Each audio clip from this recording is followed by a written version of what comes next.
Орок мүрөзөсүндө эле мындай болжол менен карап көрсөң, миллион эмес миллиарддаган сомдор жатат ал жерде. Нафсиңизди жеңе ала турган сумма канча? $8,000 наличка санап берейин иним деп акчаны албай койсом кайра коркуткандар болгон мисалычы. Эгерде ал акчаны ала турган болсоң, Кудай мени кечирбейт дегендей сезим бар да мендечи. 30 жылдан бери маркумдарды союп келген экспертке бердим да. Түндө уйку жок болуп калды.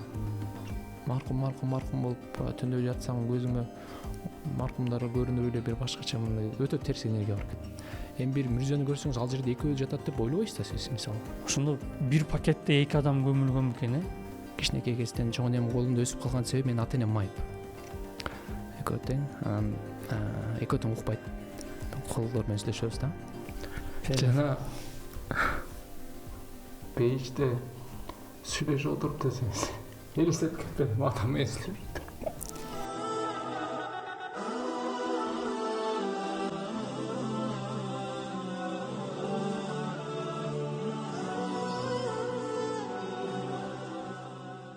Ассаламу алейкум YouTube каналыбыздын көрүүчүлөрү. Бизде бүгүн маркум Улан Эгизбаевдин мураскору десек болобу, жаш журналист Мунарбек Имаровду чакырганбыз. Кош келиңиз. Кош келдик. Ассаламу алейкум. Биздин көрүүчүлөр балким сизди билбей чыгаар, бирок сиз көп мындай резонансный иштердин аркасынан жетектеп, мындай изилдеп жүрөсүз. Алардын бири мүрзө деп, аларды мындай эмне түрткү болду сизде ошо иликтөөгө? Бул мүрзөлөрдү иликтөөдө негизи башында бир эжеке кайрылган бизге өзүнүн бир тууган иниси ушул мейитканадан жоголуп кеткендиги боюнча. Анан ошону издеп жүрүп, демек мейитканада дагы бир эл журтка бир башкача таасирин тийгизген окуялар болуп турат экен. Демек биз мына тирүү жүргөндө дагы зыяндарга учурап атпайбызбы? Демек өлгөндө дагы ушундай нерселерди кабыл деп ошонун аркасынан түштүк. Эмне алып келди сизге изилдөө учурунда, эмне жыйынтыктарга жеттиңиз, жекече өзүңүзгө кандай маалыматтарды алдыңыз? Эми буга чейин мейитканада мисалы ар кандай иштер болуп атса, ал тууралуу менде маалымат жок эле. Негизи буга чейин кирип жүргөн, бирок ал кирип жүргөндө жана эксперттердин иштөөсү, алардын мейиткана дегенде бул морг, Морг десек болот. Ошо моргдо иштегендер мен ойлочу элем да, мындай баардыгы эми адам маркум өлгөндөн кийин баары так болот. Маркумдар менен жакшы сый мамиледе болушат деп ошону ойлогом. Анан эмне жыйынтыкка жеттик? Биз ал маселени көтөргөндөн кийин ошол кишилер укук коргоо орган тарабынан баа берилип, алар өздөрүнүн соттолуп, өздөрүнүн иштерин ачыкка чыгарып, ушундай маселелер болуп, эң башкысы биз жоголуп кеткен маркумду таап, баягы эми мусулман жигит экен, Кудай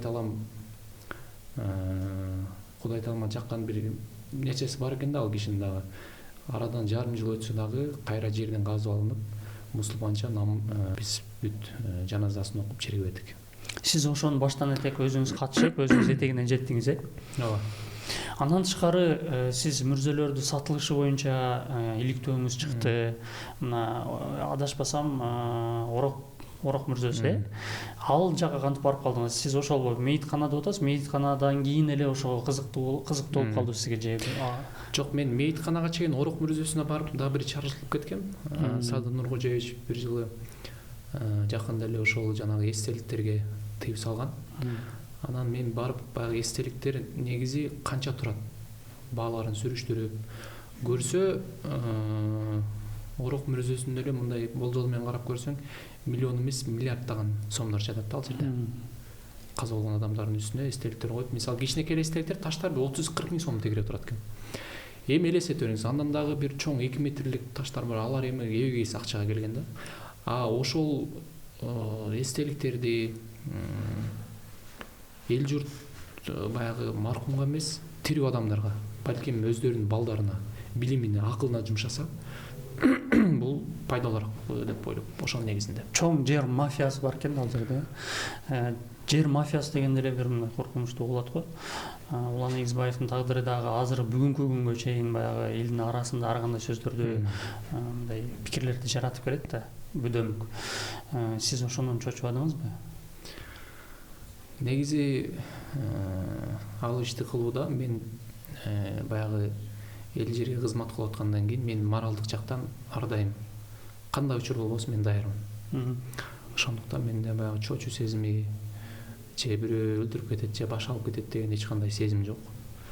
Эми бардык эл үчүн деп баягы өзүмө мындай суроо бергем да, мындай биз кылбасак ким кылат дегенчи. Ошонун негизинде кадам таштап иш кылып атабыз.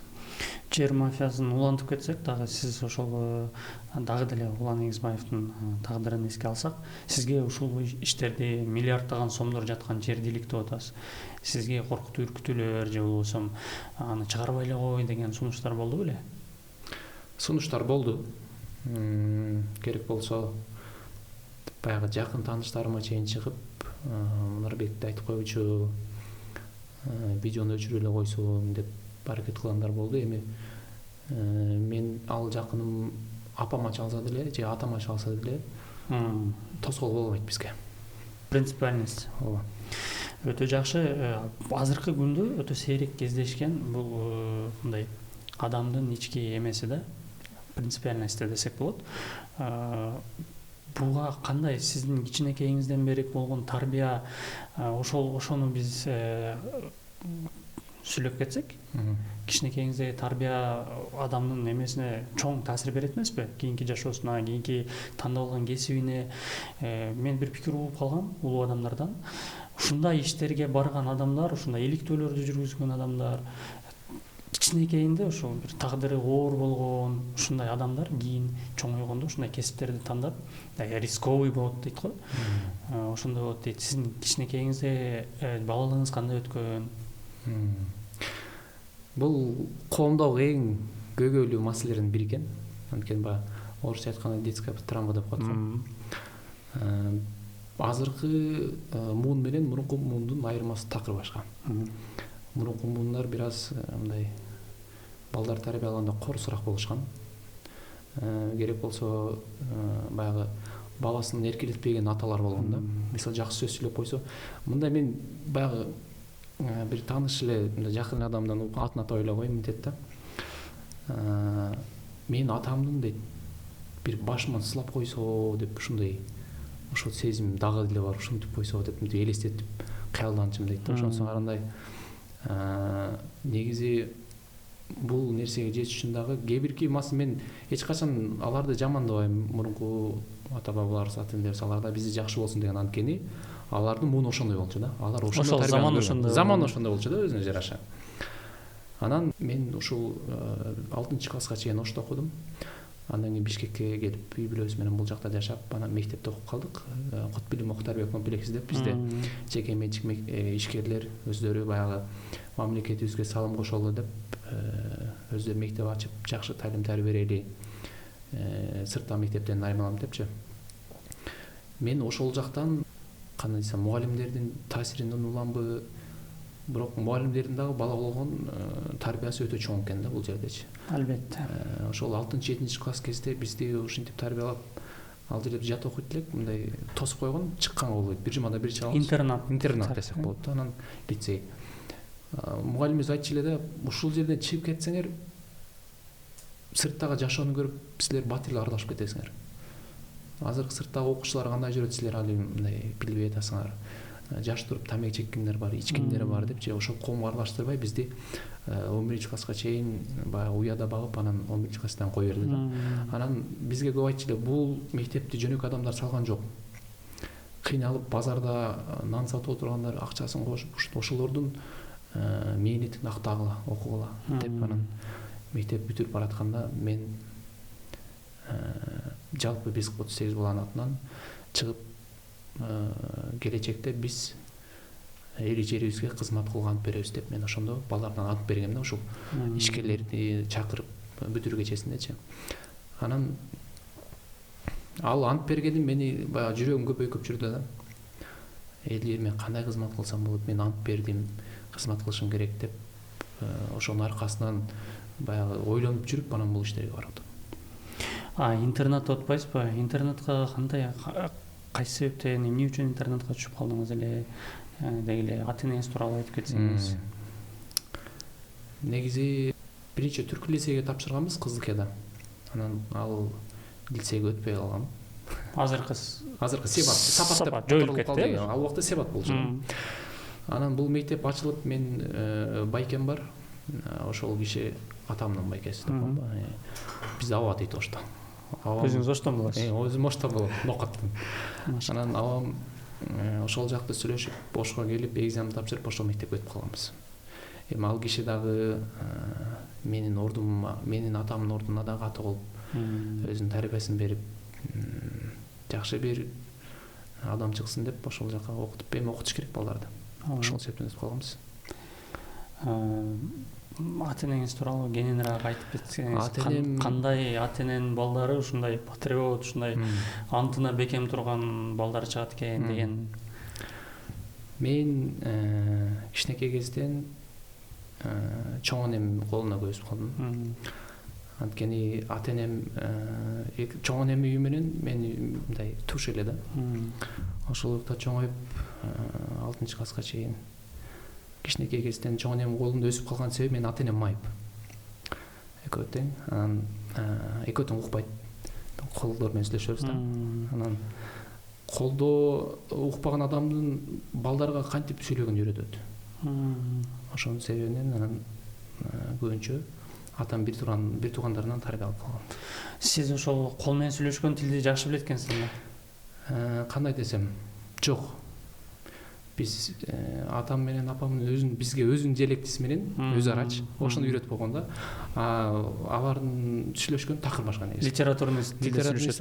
Алар адабий тилде сүйлөшкөндө такыр башка да. Машалла. Бирок бир чети бар, мындай мисалы американецтер менен да сүйлөшүп кете беришет. Кытай. Дүйнө жүзү боюнча тили бир экен да булардын андай. Ошондой. Сизге анда бул ата энеңиздин болгон мээрими десек деле болот экен да, ошол чоң энеңизге берип, ошол биздей болбой жакшы мындай тарбия алып сүйлөп кетсин деген экен. Ата энеңизге миң ыраазычылык. Бул дүйнө акыретте Аллах Таалам даражасын бийик кылган болсун. Эми жаштык балалыгыңыз тууралуу сүйлөштүк. Кайра кайтып келсек, мейитканада атасыз, мейиткана тууралуу сүйлөштүк.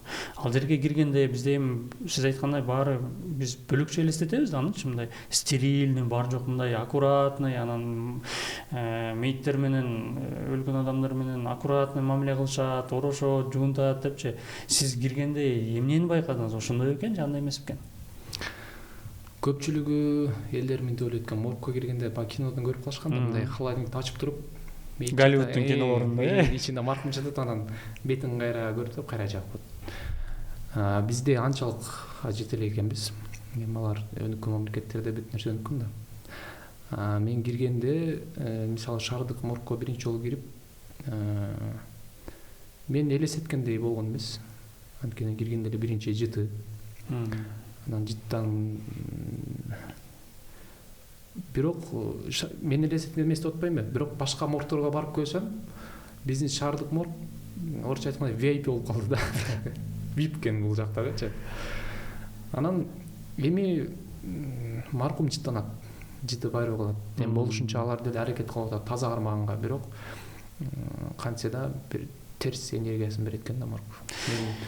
Мен кирип чыккандан кийин бир маркум эжени бир 30-тун тегерегинде кыз жатат, анан ошону туугандар алып кетиш керек азыр деп айтып калды. Ал аялды келип орошуп, неме материалгачы ороп, анан тапшырып берген, кеткенден кийин мен биринчи жолу киргем ошондо. Анан ал жактан чыгып офиске барып, жумуштан чыгып анан үйгө кетейин деп машинаны жүргүзүп, мындай элесимде калып калды да жүзүчү. Анан баратсам түндө артымда ошол кыз отуруп келаткандай болуп элечи. Бир жумадай кыйналдым. Кызыл көйнөкчөн кыздай болуп турду, Ошондой. Уктаганда дагы, мисалы, кантагы баягы маркумду териштирип жүргөндө мындай түндө уйку жок болуп калды. Маркум болуп түндө жатсаң көзүңө маркумдар көрүнүп эле бир башкача мындай өтө терс энергия бар экен. сиз ошол терс энергияны алып деле андан ары улантып кетип атпайсызбы жумушуңузда? Эмнесиге жардам берип атат? Негизи эле айтат го, үй бүлө келип жумуштан чарчап келгенден кийин үй бүлө бул баягы терапия болуп берет депчи. Балдарыңыз, анан жубайыңыз үйлөнгөнсүзбү? Жок, үйлөнгөн эмесмин. Мен ушул суроону дагы ошол 30 жылдан бери маркумдарды союп келген экспертке бердим да. Мен ушинтип терс мындай депрессия, стресс алып калдым. Ушун сизде деле болобу депчи. Десем айтат, мурда болчу эле дейт, туура. Ар бир кесипте мен башына киргенде моргко түшүп, подвалда экен да морг, анан түшүп аркамда бир маркум келаткандай болуп эле бир башка сезим болчу. Бирок убакыт өткөн сайын адам бүт нерсе көнөт экен. Кийин ойлонбой каласың деп. Кийин бирок мен аралашып жүрүп кийин көп деле стресс албай калдым. Көнүмүш шарап болуп калат экен да. Бирок ал сизге көнүмүш болгону менен тирүү адамдар стресс көбүрөөк берип калды окшойт. Ошондой болуп калды. Сиз эми жана телевиденияда иштеп калдыңыз да. Негизи эле телевидение барбы азыр Кыргызстанда? Телевидение барбы? Телевидение жашайбы? Бул иштеп калдым. Эми заман талабына жараша баягы интернет дагы өнүктү. Instagram, YouTube, TikTok. Тонун чокусунда деле абушка кемпирлер YouTube көрүп калган заман да. Анан ошо телевидение иштеген кызматкерлер айтып калат да. Телевидение артка кетти, бирок бул жок болбойт. Бул классик бойдон кала берет деп айтып калышат да. Дегеним мамлекетибиз өтө чоң каражат бөлөт да телекомпанияларгачы. Анан бир оператор менен бир студияны алып, ошону каржылап, чоң эле эмес суммага бир аз аракет кылып эле бийик деңгээлдеги, бийик сапаттуу материал чыгарып атышат. Анан телевиденияда жумушчулар көп, аппаратура көп, бирок ошого жараша бюрократия да көп болуш керек,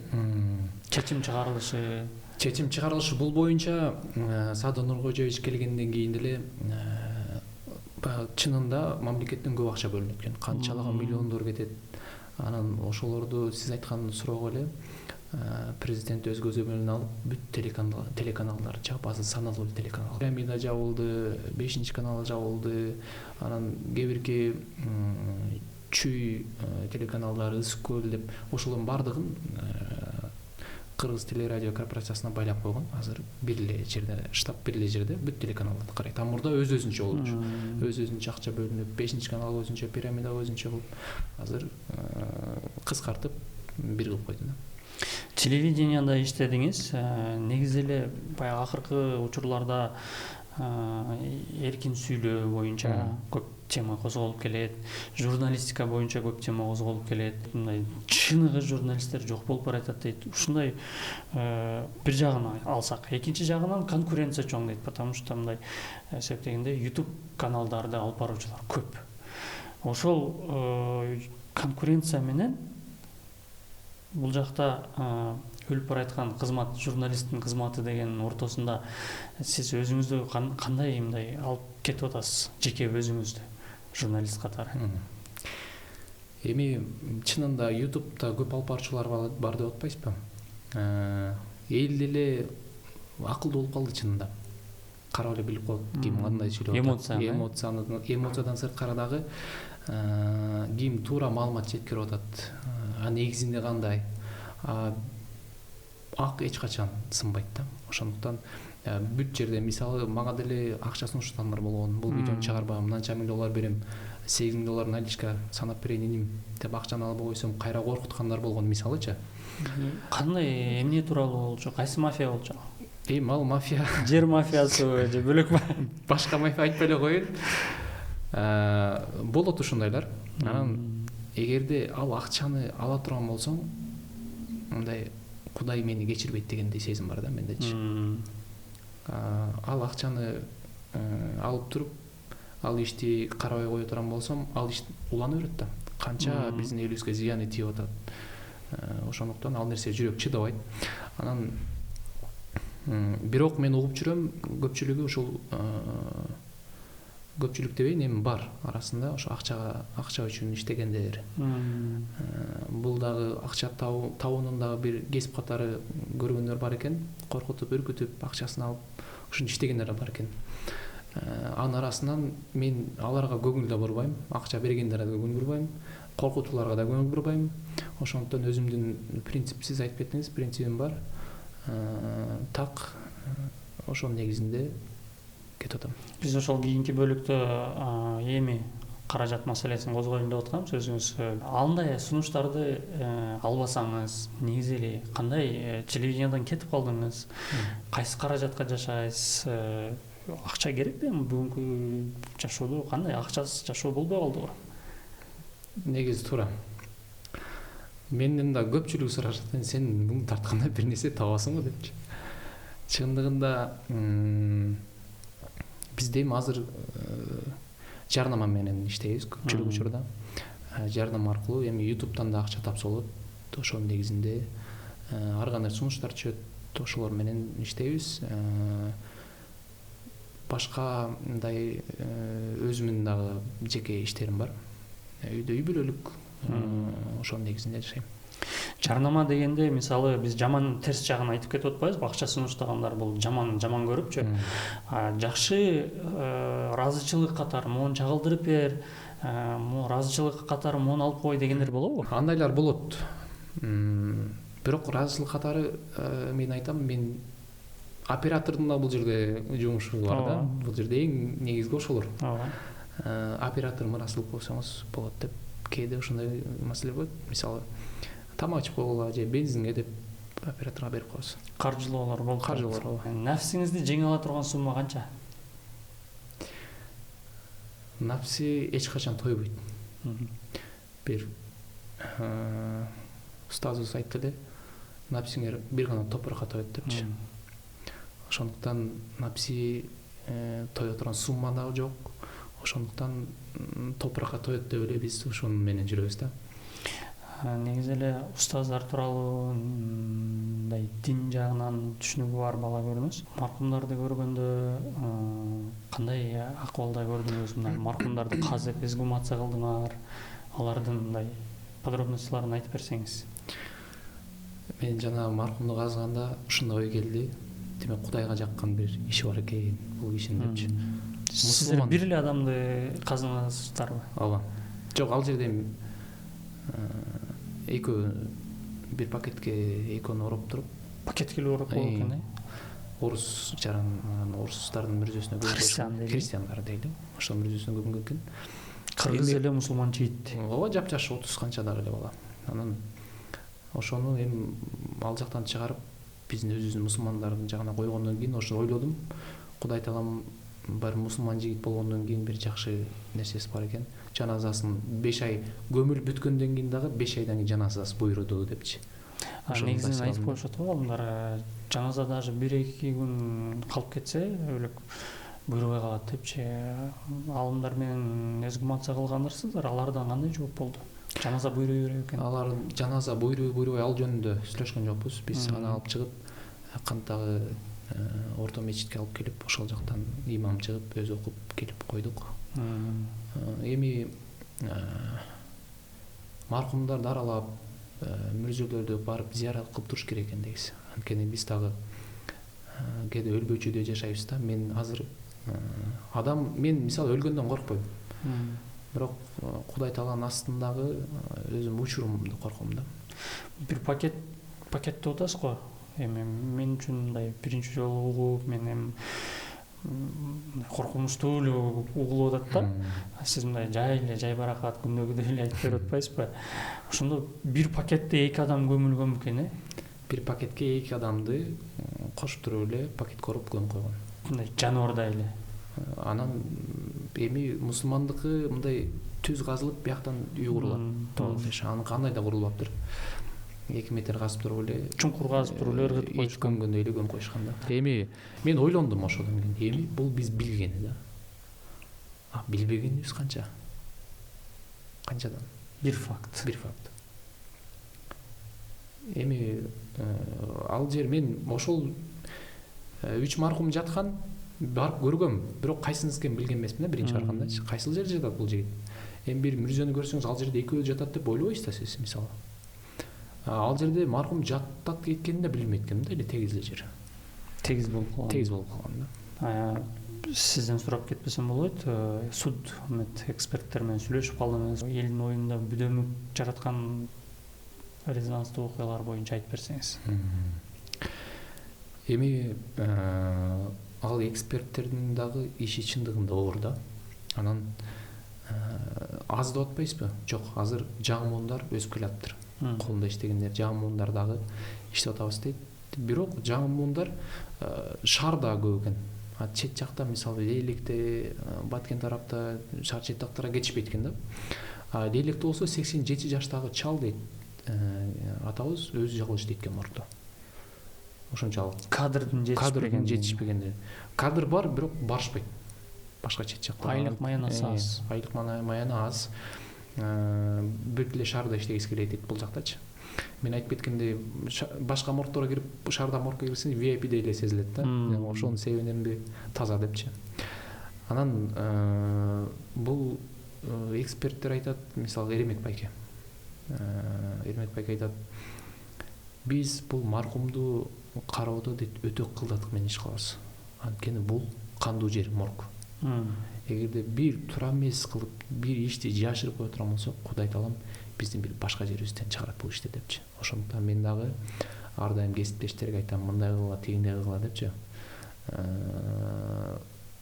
Мен айттым, эгерде сиздер эксперт катары бирөөгө бир маркум каза болуп келсе, мисалы ал өзүн өлтүрүп, бирөө өлтүрүп койгон болсо, анда өзүн өлтүрүп алды кылып эксперти жазып берип койсо, укук коргоо кызматкери ишенет да. Демек өзүн өлтүрүп алыптыр.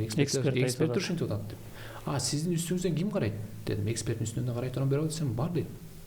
Ар бир кылган иштин үстүнөн комиссия түзүлөт экен. Комиссиянын негизинде эксперттин үстүнөн дагы текшеришет экен. Ошондуктан резонанстуу дегенде көпчүлүк эл жакыны каза болуп калса, маркумдарды сойдурбаганга аракет кылышат экен да. Анткени жети мүчөсү аман кетсин, сойдурбайлы, тиңдели, мынтели депчи. Мен ошол морг тууралуу чыгарылышты көрүүнү сунуштайм. Анткени эгерде маркумду сойдурбай алып кетип кала турган болсок, кандай зыяндары бар, ошол тууралуу айтып берген. Чекит долбоорунда моргтор тууралуу чыгарылыш чыгат. Албетте көргүлө. Сиз бул ушул теманы улап, алымдар менен дагы подкаст тартып, өз учурунда шарият жагын карагансыздар да. Ал устаздардан эмне жооп болду эле? Маркумду союш мүмкүн экен? Негизи илгери эле медицинада дагы бул нерсе болуп келген экен. Илгери бул шариятта мен аябай кызык болду да, моргко кирип чыккандан кийин маркумду сою негизи биз мусулман өлкө болгондон кийин орду кандай мунун? Негизи уруксат эмеспи? Анан адам өлгөндөн кийин денесин союп атсаң, руху, жан дүйнөсү баягы кыйналабы, кыйналбайбы деген суроолор туулуп, устазды чакырып, Олжобай деген устаз таанысаңыз керек, ошол кишини чакырып сүйлөштүк. Ал киши айтат, эгерде мамлекет, суд мед эксперттери союш керек десе, маркумду шарият уруксат берет, сөзсүз түрдө союш керек дейт. Анан маркум союлганда жаны кыйналбайбы деген суроого, адам каза болгондон кийин жаны чыккандан кийин анын денеси буюмдай болуп калат дейт. Эч кандай чабык тартпайт деп айтып бердим да. Мен жакында эле бир ролик көргөм ушул тема тууралуу. Атеисттер сөз кылып атат да, исламисттер мындай ойлойсуңар, отто куйкаланасыңар, 1000 градуста куйкаланасыңар деп, 1000 градуста адам оорун сезбейт депчи. Алар эми физикалык мындай реалдуулукка салып атат да, мындай логикалыккачы. Бизде эми исламда кандай рух чыгып кеткенден кийин дененин кереги жок деп сиз айтып атпайсызбы? Мен азыр эле ошого жооп мындай келип атат да өзүмөн өзүчө. Дене буюм катары болуп калгандан кийин рух 1000 эмес 2000 градуста дагы сезет болуш керек депчи. Сиздин эми чыгарылыштарыңыз көп да, бирок сизди көбүнчө Улан Эгизбаевдин мураскору деп эле ушинтип атап анан ушул баягы ярлык болуп калат эмеспи? Ярлык болуп калды окшойт, бирок сиздин мындай жаркырап бөлөк темада, жашоонун бөлөк нугунда тарткан интервьюларыңыз, репортаждарыңыз көп да. Мисалы үчүн жакында эле мен Чекит долбоорун жаңы эле ачкан окшойсуздар. Ошол Чекит долбоорунда токмокту көрүп чыктым, мындай элдин күнүмдүк жашоосу. Биз баягындай жасалма жашоодон чарчадык окшойт да. Анан баягы живой дейт го, живой репортаж болуп тур да, мага жакты сон. Ошол тууралуу эмне үчүн мындай тармак өтүп кеттиңиз? Чарчадыңызбы мындай өлүктөрдөн? Мүрзөлөр боюнча, маркумдардын сатылышы боюнча баягы жерлердинчи. Анан ал боюнча Улан Эгизбаев агабыз бештик болсун, ошол киши ачкандан кийин андан кийин эч ким изилдебептир дагы, маркумдар аралашпаптыр да көп. Анан мен киришип ал жакты иликтегенден кийин ошол кишиге окшоштуруп мени көпчүлүгү комментарийлерден кээде окуп Сыртқы келбетиңиз окшош кетет. Ошенткендер да бар экен. Уландай болуп, Уландын өмүрүн берсин, калган өмүрүн сен жаша деп мага каалоо тилек айткандар көп болду. Анан мен ушул эми журналист дегенде эле бир эле маркумдар менен такалып калбайбыз да. Бизде бүт тармак. Эмне тармак? Мисалы, токмокто эмнеге тарттык? Токмокту өнүктүрүү боюнча 1 миллиард сом акча бөлүнгөн. Ошол акча кайка королду деген максатта элдин чыныгы жашоосун чагылдырып, Токмок кандай жашап атат, элдери кандай болуп атат, көчөлөрү кандай. Мисалы, Токмокту көрбөгөн биздин канчалаган жердештерибиз бар шығар. Ошолорго көрсөтүү максатында ушундай жашоо болуп атат. Болгон деп чараңы. Бишкек менен Оштун тегерегинде эле аз жалгап алып калды окшойт. Ошонун тегерегинде эле эмес, мындай кичи шаарларды дагы чагылдырып берген максат коюпсуздар. Ишиңиздер албым болсун. Ош базарындагы жаш кичинекей кыздын тагдыры эмне болду ошондо? Бул суроону чынында күнүндө аябай көп адам берет. Мага кат жазгандар да көп. Эмне болду депчи. Бир туруп чын айтканда мындай. Мен деле адаммын да, мен деле жүрөгүм бар. Мен деле мээрим бар дегендей. Мен ошол эфирде ачыгын деле айткан жокмун да, мындай. Баягы мен чакырган эже өзү деле айтып берди. Булар ушундай кишилер, тигиндей мындай депчи. Мен жамандам келген жок. Болгону мыйзам чегинде кандай болуш керек, ошол нерсени чагылдырып бердик. Азыркы учурда албыз мамлекеттин колунда. Анын туугандары дагы, багып алган байкенин туугандары дагы мага кайрылып чалып, ал кишиге бербейле койгула, кыздын тагдырын ойлойм десең бербегиле деп ушинтип кайрылышты да. Анан мен ойлодум, бизге караганда, сырттагы эл журтка караганда, анын бир туугандары ал кишинин кандай экенин жакшыраак билет болуш керек деп. Себеп дегенде баягы элдер менен көп сүйлөшүп калып, комментарийде деле көп көрөсүң. Сен ошону жөн эле койсоң болмок деген комментарийлер дагы кездешип калып атпайбы? Ошондо сиз кандай мындай ички дүйнөңүз кандай болуп кетти? Баягы чындыкты деп атпайсызбы? Көп чындыкты, на самом деле экран сыртында көптөгөн нерселер болот эмеспи? Ошонун баарын чагылдырбайсың да. Кээ бирде абийирин жабасың, ошондой учурлар болду беле? Мен кирпигин алам деп көзүн чугуп койдум деп бирөө жазыптыр да. Мисалы, абийирин жабам деп атпайбызбы? Мен ал кадрда, мен видеодо абийирин жабып эле койдум, чынын айтканда. Элге бирөөнүн абийирин жапсам, Кудай таала аныкын да жабат дейт го. Көпчүлүк учурда ошону жабып коем да. Көп болгон айтышка кээде мен өзүм дагы мындай ичимен кой, тимени коеюн деген учурлар болот. Ал нерсени эл билбейт да. Ал комментарийлер окуп, ал элдер билбейт экен билем дагы, мага бул нормалдуу эле. Реакция бербейсиз. Реакция бербейм. Анткени ал нерсе болот экенин билем да мен. Ошол кезде мисалы үчүн ички Мунарбек бар да, ичиңиздеги Мунарбек күрөшөт болуш керек, мисалы үчүн болгондой чагылдырып бериш керек деп туруп анан кайра баягы мусулмандын ыйманы күчтүү да, барбирчи. Ыйманыңыз жок, кой, абийирин жабып турайын, ушунча эл көрүп атат деп ошол ички Мунарбекте күрөш болобу? Сөз түрдө болот. Азыркыда айтып кеткендей эле, кээ бир учурда жабышка туура келип калат. Бул адамдык фактор деп коет го. Мыйзамда ушундай болуш керек деп эле такай бере турган болсоң, анда адам фактордон мен өзүм жан дүйнөмдө кыйналып калчудай да. Ошон себебинен ошого жараша иш кылам. Мен азыр сиз менен сүйлөшүп отурам. Мен бир депутат менен сүйлөшкөндөй эле болуп отурам. Сиз мындай жашсыз, үйлөнө элек экенсиз. Ушундай бизде баягы комментарийде жазып кете беришет го. Ушундай жигиттер депутат болуш керек, ушундай жигиттер министр болуш керек деп. Сиздин максатыңыз келечекте мындай койгон чоң 5-10 жылга койгон максаттарыңыз бар да, ошолордун ичине эмне кирет? Ошонун ичине мен көп ойлончу эленмин депчи. Эртең эми бат эле өлүп калат экенбиз да. Кээде бир жакыныбыз өтүп кетсе ойлоп жашоо ушинтип эле бүтүп калат депчи. Анан жок дегенде артыман бир нерсе калсын, мындай пайдалуу. Эл журтума жок дегенде кызмат кылып калайын. Эртең бул дүйнөдөн өткөндөн кийин дагы биздин мурастарыбыз, бизди эстеп, бизден үлгү ала турган бир кишилерден болот эле деп ошол нерсени карманып жумуш жасайм да. Эми алдыда 10 жылдагы пландарды айтатын болсок, анын ичинде эң башкысы тартиптүүлүк мамлекетибизге. Биз мамлекет бизге эмне кылып койду дебей, биз мамлекетке эмне кылып койдук деген суроо менен аракетибизди кылып, канча жыл болсо да өмүрүбүздүн аягына чейин иштегенге даярбыз. Келе жаткан шайлоолор болуп атат. Мисалы эми бизде көнүмүш эле адат болуп баратат. Элдер ушундай журналист болушат, иликтөөчү болушат, анан кийин эле карасаң депутат болушат. Аттарын атабай эле коелу. Сизде ошондой максаттар барбы? Ошондой азыр жок. Азыр жок. Бирок сунуш болуп калса кандай карайсыз? Ойлонуп көрөбүз аны. Өзүңүздү өстүрүү негизи эле адам, Чыңгыз Айтматов атабыз айткандай, күн сайын адам болуу кыйын го. Өзүңүздү эмне менен өстүрүп турасыз? Азыркы учурда убакыт деген ушундай бат өтүп атат. Кантип өзүңүздү өстүргөнгө жетишип атасыз? Эгерде сенин айлана чөйрөңдө сенден бир аз алысыраак адамдар менен болсоң, сен өспөйт экенсиң. Мен ушул нерсени азыр байкадым да.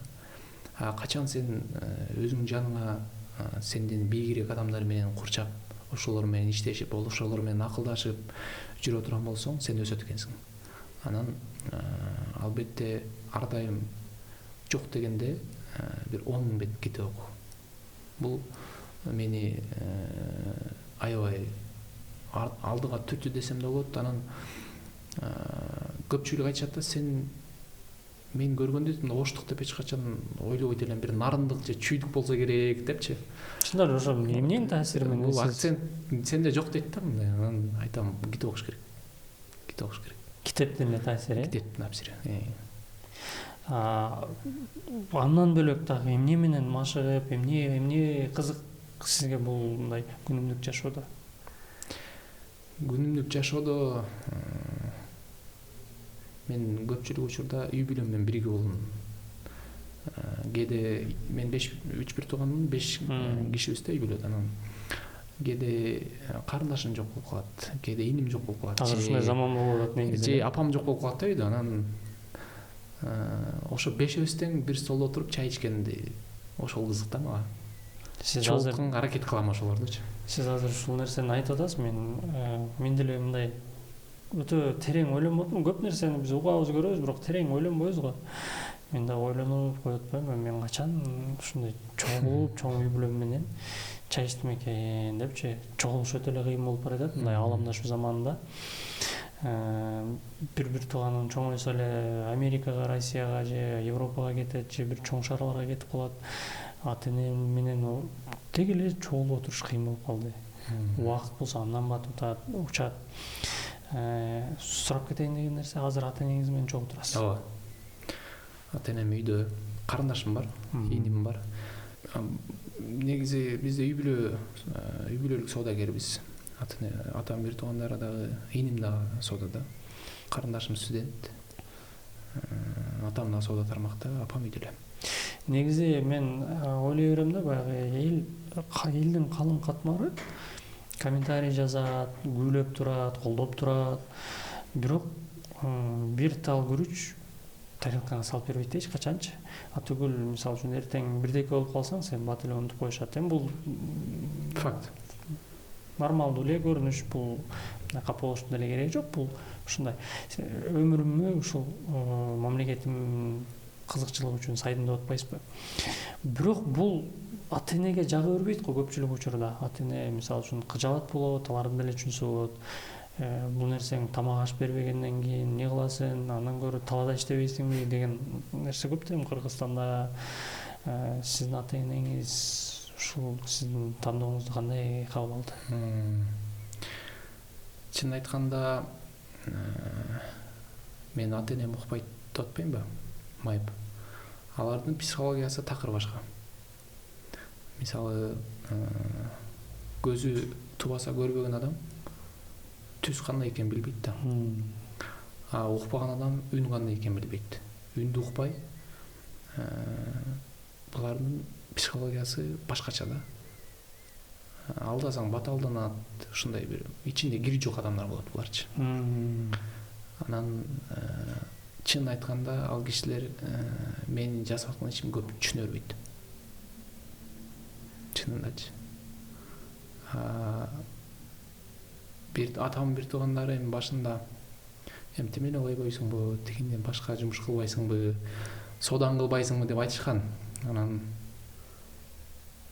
ар бир үй бүлөдө да болуш керек, мындай ал кишилерге дагы сен далилдешиң керек да өзүң.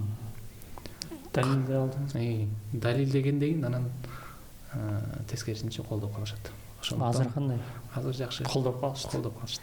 Бирок сиз ошол айтып атпайсызбы, ал кишилер өтө мындай жан дүйнөсү таза депчи. Сизге ошол тазалык кандайдыр бир мындай ата энеден өтөт эмеспи балагачы? Сизге ошондой тазалык ата энеден өткөндөй сезилет да магачы. Бир кошунам чыгып Бишкекке жаңы көчүп келгенде. Кошуналар биякта азыр жана заман айтып калдык. Керек болсо кошуналар менен да сүйлөшпөй турган заман болуп калды. Кошуналарды тааныбайсың. Анан өткөндө бир ай болуп калды окшойт. Чыгып көчөдө турсам кошунам чыгып калды. Ал кишини көргөн эмесмин да мен. Мен эртең менен чыгып кетем, кечине келем анан. Сен жанагы журналист бала белең дейт. Ооба десем, кандай дейм, жакшымы? Каякта жашайсыңдар? Мойдо десем, сен жанагы укпаган кишилердин баласысыңбы дейт. Ооба десем, Азамат, укпаган кишилердин ушундай тарбия бериптир сага, жакшы. Ушулар сүйлөй албаса дагы баласы сүйлөсүн деп Кудай Таалам жакшы нерсе жараткан турбайбы депчи. Ушинтип айтты да. Мен негизинен мындай көз карашта болом да. Алла Таалам баягы биз көп учурда мындай ойлойт экенбиз да. Бир жерге кырсыкка учурап калсак, бутубуз сынып калса, же көзүбүзгө чырпык кирип кетсе, биз сразу жаман күмөн болот, жаман ойдо болот экенбиз да. Эмне кылганыма бул депчи. Биз ошону жакшы жакка эч жорубайт экенбиз да. Эми көбүнчө учурдачы. Алла Таалам балким ошол жерде бутуң эмес, өмүрүң сыныш керек эле, сени аяп бутуң менен сындырып койду. Көзүң оюлуп калыш керек эле, жөнүнө чырпык киргизип койду. Дегенди бир Алла Тааладан жакшы күмөндө эч качан болбойт экенбиз да. Ошол сыңарындай Алла Таалам кандай гана биздин ата энебизге, биздин жакындарыбызга, биздин балдарыбызга кандай гана бир мындай оору дейбизби, же бир мындай өзгөчөлүк берген болсо, ал сүйүүсү менен берген болот экен да. Мен ошол нерсени мен так түшүнүп жеттим. Сиз деле ошону так түшүнүп жетсеңиз керек. Бир сиз деле көп ойлоносуз да, терең ойлоносуз, эмне үчүн деген ойлор келет. Ошондой кандай жыйынтыкка келдиңиз эле терең ойлонуп отуруп. Бул деле бир сыноо да. Кудай Таалам келген. Кыска жашоо анан Кудай Таалам дагы баягы жакшы көргөн пендесине сыноо берет да. Ата энем демек жакшы көргөн пенделердин катарын толтурат экен. Бул акыретте ойлойм да, бул кишилерге өтө чоң бир сыйлык, белек бар депчи. Кудай Тааламанчы. Анткени бул кишилер жаман сөз укпайт, ушак укпайт, сөгө албайт. Кээде биз тилибиз менен да тозокко кирип кетишибиз мүмкүн экен да. Бул эң биринчи кезектечи. Пайгамбарыбыздын осуяты бар го. Сен эки жериңи тыйган болсоң, беш сеники депчи. Өтө укмуш нерселерди айтып берип атасыз. Мисалы азырчы мен ойлонуп көрсөм, тереңдиги укмуш терең да. Бул кишилердин Алла Таалам изначально эле уже бир чоң нерседен куткарып коюптур да. И ал баягы укмуш бейиштин төрүнөн жай уже даяр дегендей эле түшүнүк келип жетет да. Пайгамбардын ушундай васыяттарынан кийин. Да мен Кудайга тарынчым мына ушу кичинекей кезде.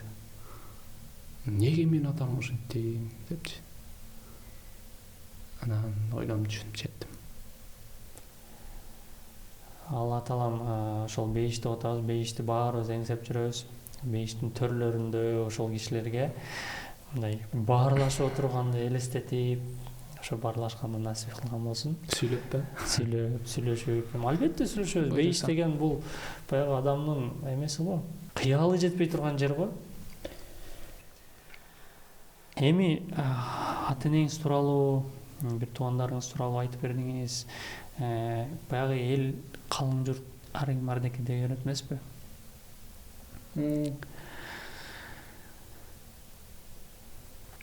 Жана бейиште сүйлөшүп отуруп десеңиз, элестетип кетпедим, адам эслеп. Албетте андай болот. Себеп дегенде пайгамбарыбыздын да бир хадиси бар эле. Бул баягы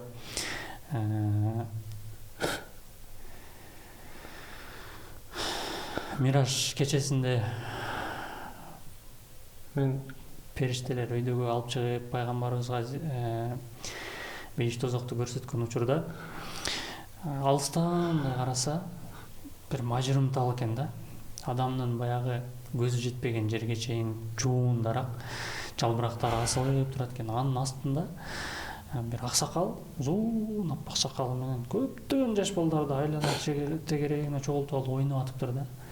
Анан баягы периштелерден сурап калган жери бар экен пайгамбарыбыздын. Бул киши ким, бул балдар ким депчи десе айтат экен да, баягы жашы жете элек өтүп кеткен маркум жаш балдар. Ошолор баягы сурак берип, Алла таалам алдында эркелеп, мен ата энем менен кошо кирем бейишке деген балдар экен да ошолорчу. Ошол күнгө чейин ошол жерде Ибрайым пайгамбарыбыз менен ойноп, ошентип алектенип эме кылып турат экен да. Бейиштин кире беришинде күтөт экен ата энесинчи. Ата энемиз кирбейм депчи. Ошол сыңарыңдай балким баягы балдарынын силердин билип билбей кетирген күнөөлөрү аркылуу Аллах таала ата энеңиз кир деп калса, ушу балдарым менен кошо кирем деп ата энеңиз да эркелеп калган учур болор. Ошон үчүн баягы бул жашоодо кайгы болгону менен акыретте өтө чоң сыйлык күтөт деп ишенебиз. Сөзсүз түрдө. Сиздердин жаңы чыгарылыштарыңыз, жаңы берүүңүз, жаңы каналыңыз бул Чекит деп аталат. Эмне себептен Чекит? Бул атты коюуда көп аттар болду негизинде, бирок ошону менен бирге бир иштин аркасынан чек койсокпу? Мисалы бир жерде пара берүү менен иш болобу, ошону токтотуп чек коюуга аракет кылалы деп ошонун негизинде койгонбуз. Демек бул жерде дагы өзүнүн бир философиясы жатат. Бизде баягы Кыргызстанда 30 жыл деп көнүп калбадыкпы? 30 жылда эмне кылдыңар, 30 жылда эмне баштадык, эмне бүттү, эчтеке бүткөн жок деп айтып калабыз го. Демек ошолордун баарына чекит коймой, коррупцияга чекит коймой, Мисалы, мамлекетке колу бут болмой. Сон нерсе. Эми могу шаарларды аралап жүрөт эмес. Жакында эле Караколго барып келдим дедиңиз. Борбордун кичи шаарлар менен болгон айырмасы, элдердин айырмасы эмнеде экен? Мисалы Караколду ала турган болсок, жолдор аябай кенен. Анткени кайсы бир жылдары бул Санкт-Петербургдун баягы ген планы боюнча салынган экен, ошонун проектиси боюнча жолдор дагы ошол убакта эле чоң кылып салынып, анан илгери россиялык профессор, чоң улуу адамдар бул Караколду санаторий катары колдонуп келишкен экен. Ошонун негизинен келип, эми аябай кооз жер го. Анан мен көп барган эмесмин, молусуна барганда аябай таң калдым. Биздин анча шаарыбызга караганда аябай сонун жер экен да Каракол. Анткени көчөсүнө чыксам, ар бир 50 метрден скамейкалар таштан ыргыта турган урналар менен турат да. Ошону көрүп мен таң калдым да. Анан жолдор, шамчактар эми тизилип турат мочодо эле. Мындай бардык шарттар түзүлгөн. Бул эмнени билдирет? Эгерде сырттан эми туристтик жай го, туристтер келип мындай жакшы сезим алып кетет да ичинде. Айырмасы Бишкекте андай нерсе жок керек болсо. Борборубузда. Демек Караколдун айырмачылыгы ошондо. Элининчи? Эли мындай ал жака туристтер көп келген үчүнбү мындай меймандостугу аябай бийик экен. Мисалы биз барганда силер Караколго келип калып турсаңар, силерди коноктоюн дедик эле, үйгө келип жатып кеткиле дегендер аябай көп болду. Жана Токмоктодо мен көрүп калган жерим бар эле, аябай укмуш үйүнө чакырып, үйгө келип чай ичип кеткиле деп. Негизи эле баягы Бишкектен кичине алыстагандан кийин эле адам өзгөрөчөт, өзүң деле өзгөрөчөсүң. Мусапырдай эле болуп каласың да мындай. Негизи эле кыргыз эли аябай кең пейил да. Бардык жерде сага дем күч берип, мынтип жардам бериңе даяр экен. Караколдуку өзгөчө. Мен кең пейил дегенибизде кече Ороз айында биздин 3 уулубузду, 3 жигитибизди ойго келбеген нерсени мына биздин жигиттер Аскар Автодубай, ошол эле Абдель, ошол Атакул байкебиз, ошолор баары биригип 510 миллион деген сумманы өңүндө чогултуп койду дегенде мен баягы адамдын акылына сыйбай турган нерсе да, баягы айткандай эле логикага сала беребиз го. Кудайым берем десе берип коет экен да. Максат устабыз айткандай терип жетишпей каласың деген. Туура. Биз кыргыз эли ошондой бир кең пейил эл экенбиз. Кийинки шаарларга токтолсок, негизи максатыңыз ар бир шаарды кыдырып чыгуу же кандай? Максат Кыргызстанда канча шаар болсо, ошолордун баарын кыдырып, мисалы биз кыдырып жүргөндө баягы көпчүлүк көйгөйлөр балким жогорку бийликтерге жетпей аткан көйгөйлөр бар чыгар. Ошолор жетип кала турган болсо, ар бир шаарларды кыдырып ошол көйгөйлөрдү чечип бергенге биз себепкер болсок деген максатта. Баткенден баштап, азыр эми Токмок, Каракол жакын жерден баштадык, эми буюрса кийинки чыгарылышта мындай алысыраак облустарга барып кыдырабыз. Кийинки шаарларды тандоодо кандай мындай өзүңөрдүн алгоритмдер барбы же көбүнчө баягындай айтат го, суранып кеп тартып кеткилечи дегенге карайсыңарбы же кандай? Эми чын айтканда каражат маселесине такалат. Бизге эч ким айлык төлөбөйт да. Азыр ушинтип Бишкекке жакын жерлердеги шаарларга кыдырып атабыз. Эми акырын-акырындап элдин колдоосу менен алысыракка барайын деп атабыз. Демек, реклама берүүчүлөр болсо шаарларда ооба кайрылсаңыздар болот. Чекит долбоор. Ачык реклама дебейсизби? Эми буну ачык айтыш керек. Негизи эле подкаст бул ачык сүйлөшүү. Биз көп баягы интервью менен адаштыра берет экен бул журналисттер. Урматтуу көрүүчүлөр, негизинен бул подкаст бул непринужденный мындай маек да. Эки адамдын маектешүүсү мындай бир болгон. Бир мындай рамка, бир планшетке жазылган суроолор эмес. Эч ким даярданбай эле келет. Ошол жүрөктөн чыккан сөздөр, жүрөктөн чыккан эмоциялар. Сон нерсени баштапсыздар. Себеби дегенде 2026-2027 бул туризмдин пик болот деп Кыргызстанда прогноздор бар. Ошого бул мамлекетке болгон чоң салым деп ойлойм. Негизи эле чиновниктер, администрация, шаарлардын администрациялары сиздерге мындай жакшы эле кабыл алып атабы? Ар дайым жакшы кабыл алат. Керек болсо, мисалы Караколго барганда, Каракол туристтик шаар го. Өзүнүн кызматкерин кошо берип, бизди кыдыртып, бизде ушундай жерлер бар. Мисалы айтым, турист Караколго келсе, кайсыл жака барат, эмнени көрсөтөсүздөр деп кыдырып, аябай жакшы кабыл алат бизди. Эч кандай маселе жок. Себеп дегенде баягы сиз айтып атпайсызбы, Токмокко 1 миллиард сом бөлүнгөн, ошону сурап барып, акча тууралуу сурап барганда эле баягы уже чиновниктердин настрою кетип баштайт го. Кандай болду? Жок, туура эле кабыл алышты. Азыр мурункудай абал жок. Азыр мыйзам жакшы иштеп атат. Акчалар туура колдонуп баштады десем болот. Ошондуктан туура колдонуп, эл сезип баштады. Эл сезип, эл түшүнүп калды. Элди аң сезими өтө өстү десем болот. Акчалар туура иштетилип атканы үчүн дагы бизди кабыл алуу оңой болуп атат да.